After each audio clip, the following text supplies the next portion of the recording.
Hello mga minahal kong kaibigan followers, good evening. Sana nasa magandang kalagayan kayo. Nandito naman ako maungulit sa inyo. Magdasal tayo ha. Maraming salamat sa ngalan sa Ama at sa Anak at sa Espiritu Santo. Amen.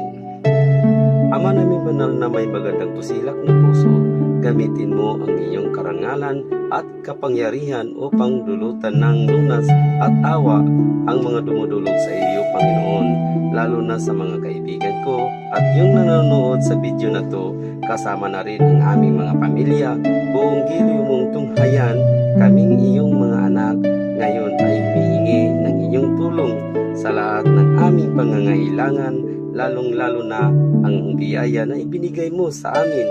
Palakasin mo ang aming katawan at mahabang buhay ngayon at magpakailanman. Amin. Sa ngalan sa Ama at sa Anak at sa Espiritu Santo. Amin. Bye-bye mga minahal kong kaibigan followers. Good night. Salamat.